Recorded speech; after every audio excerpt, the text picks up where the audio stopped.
This video, I will make the coolest, most insane first-person shooter I've ever made. But first the details. It's become tradition for me to release sequels in the Cold Conundrum franchise at Christmas. These are festive first-person shooters where you fight snowmen.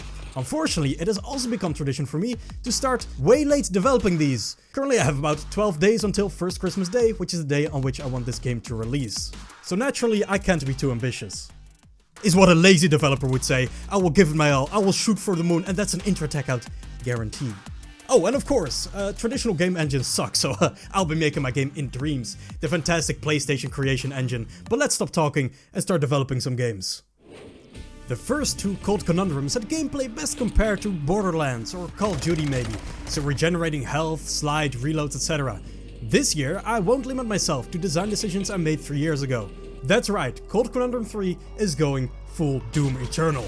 To start, I'm of course gonna need a player character. Gameplay will be so different that I'm gonna throw away all last year's work and start over.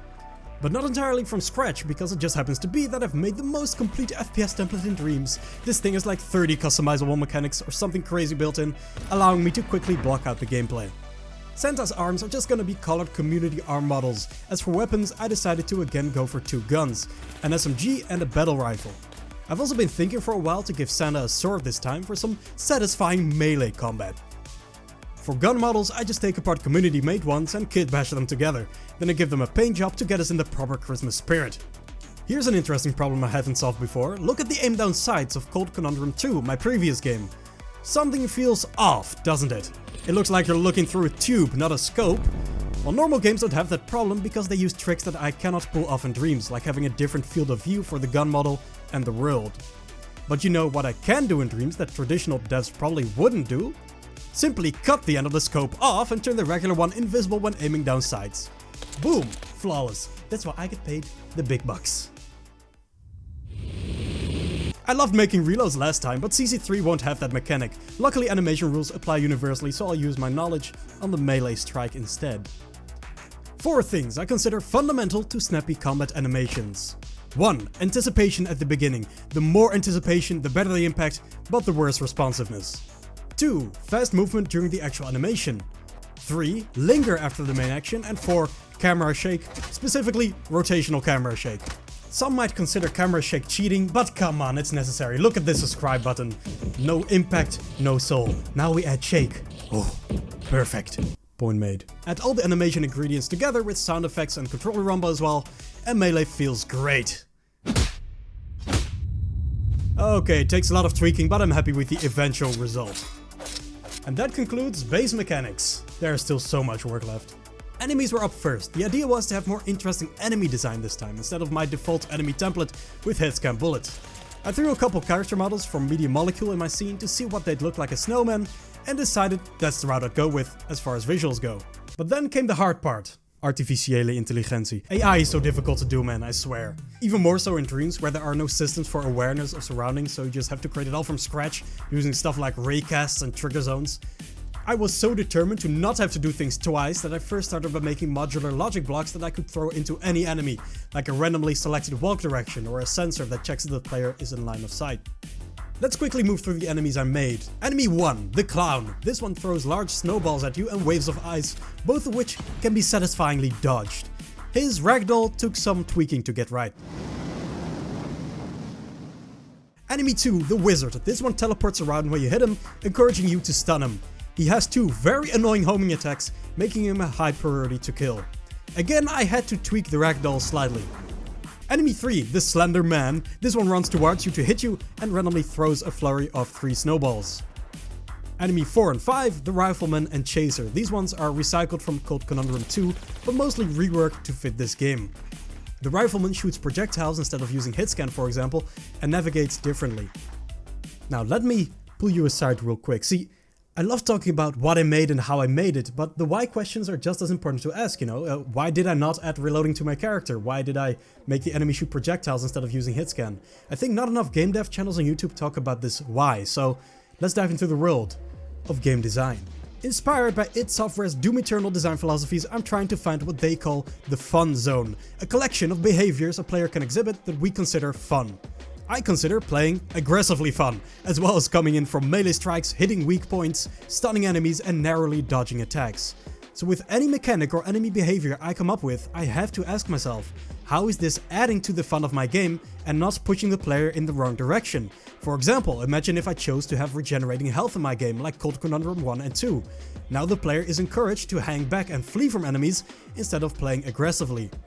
And that's not a random example. Resource systems like health and ammo are the best tool in the developer's toolkit to encourage fun play. But even AAA games often mess this up and accidentally encourage boring play. This whole fun zone design philosophy makes you think way more creatively about your game's systems. Reloading punishes aggression, right? So what if instead I made your weapon overheat but instantly cool down by slamming it on an enemy? Regenerating health also punishes aggression, right? So what if instead I gave you a ground pound ability that launches enemies in the air and gives you health when you quickly damage them? Then I can make that ground pound charge by performing other fun actions, like hitting a weak spot or performing that SMG punch. Making the combat interwoven with resource management like this will give the player a constant list of fun actions they have to perform to be as efficient and safe as possible. Great! Now that most of the gameplay stuff was ready, I could move on to the next thing. 7 days, that's how much time was left for everything else besides core gameplay. I had no levels yet, no soundtrack, no combat encounters, tutorials, main menu, pause menu, even stuff like the player's heads-up display were work in progress. You know what? I'm feeling like bringing back the classic YouTube montage. It's time for no copyright sounds. Level 1, Hot Chocolate Factory. Level 2, Frost Cliffs. Level 3, The Station. Level 4, The Dive. Level 5, Frost Palace. I should probably run you through the story idea at this point. In Cold Conundrum 1, the 2019 masterpiece, you enter King Frost's dimension by drinking some suspicious hot chocolate. This time, I thought it would be fun to return to that dimension. So the snowman stole King Frost's hot chocolate, using it to invade his world and are trying to make his magical clock skip Christmas. Yes, that's it. You don't come to Cold Conundrum for the plot, okay? Now, when I was making that first level, Hot Chocolate Factory, I was seriously worried. I didn't look that great and it took me way too long to put together. But I really found my stride from the second level on. The blue-orange combo of lighting might be overused, but it's super satisfying. As you might have noticed, I'm again trying a slightly painterly art style because I like how good Dreams is at it, and it helps ground all the different community assets. My proudest environment art has to be the Palace, level 5. The first chamber you're in is spatially a direct copy of the Palace in Cold Conundrum 1. I thought it'd be fun to reference the first game, but in terms of environment art, I think I've improved just a little bit. Now, having 5 levels done in terms of art seems like a major milestone, and it is, but having only 5 days for everything else is no joke. Regardless, I marched on, of course. Where other puzzle pieces were separated before, now I could start hammering them into place one by one. The first cutscene and sword combat encounters in level 1 over to the more varied encounters of level 2 and beyond. I ran into so many logic issues during this phase that I didn't anticipate. From invisible walls that didn't collide with the correct items, to enemies that didn't destroy upon death. There's so much that can and will go wrong with making games, I can't even begin to describe it. As time went on though, I found fewer and fewer bugs, and by the time I was working on level 5, I could just make my combat encounters without interruptions. But combat felt like it was missing something. Yes, music. I was planning to make a soundtrack this time as well. I can't tell you too much about music creation because I rely very heavily on experimentation. I play around and gradually find something that sounds good to me. I generally start with the instruments and the chords and then start layering more and more on top of those. This time I actually found one of the melodies by whistling it, so I swiftly recorded it and reproduced it with the instruments.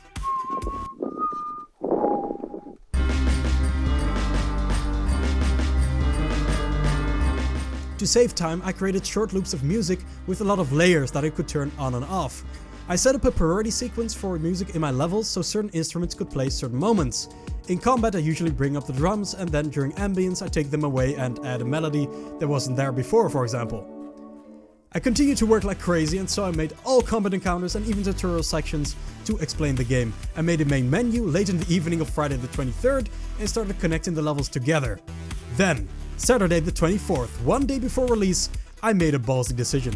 I couldn't end the game with a normal combat encounter, no. In one day I was going to add a complete multi-staged boss battle. So I made this damn boss battle and I really had no time to think about it. The logic is so bad, but it works. I made this huge snowman that in between phases hides in a present. Balancing might not be the best. This might be a difficulty spike. I don't care. So then it came. First day of Christmas. I worked on and polished the game, but only in the evening since I spent most of the day with family. I've never crunched this hard in my life to get something out, man. Just one item after another disappearing from my checklist on my relentless pursuit. Evening turned to night, but I didn't even notice as I worked and worked and worked. I finished the final cutscene, I made a short credit sequence, and just like last time, the end of development completely snuck up on me. I cannot describe how this works, but I genuinely do not know I'm done with my game until like 5 minutes before I do the last thing. Did I make it on time? Of course. In America. In good old Nederland, it was 3 AM. Verdorie. But I think it counts, Oh, it surely does, it surely does. Finally, Cold Conundrum 3 is out. Though there were really only 10 days where I worked on this game in the end, I did spend all my free time on it on those days, resulting in easily 100 plus hours of work. This is the most I can do in this time frame. Don't come expecting more, okay? But you know, a bunch of mechanics, 2 weapons, 6 detailed levels, 14 combat encounters, 5 enemy types, a soundtrack and a final boss. None of this is to scoff at and blows my previous Cold Conundrum adventures out of the water in terms of content. But to reflect a bit, I'm really happy with the end result. I had no time to second guess anything I did, so I'm really happy with how well the game plays in the end. I'm also proud of some of the experimental mechanics that I hadn't done before. The gun overheat punch, for example, is a great mechanic that I might end up using in other games as well. I could not have made a much better game in this time, but if I had more time, I'd surely want a story that's more in the foreground and even more enemy variety. If I could add anything to the game, I'd easily choose enemy AI with vertical awareness, because now I had to make all combat encounters flat parking lots basically. I always say, verticality is the holy grail of combat design, and it's really something I believe in, but it's very hard to do. Overall, CC3 is a huge success as far as I'm concerned though. Of course, if you want to play the game yourself, you can just find it in Dreams or use the description down below. Thank you for watching. I'll see you around.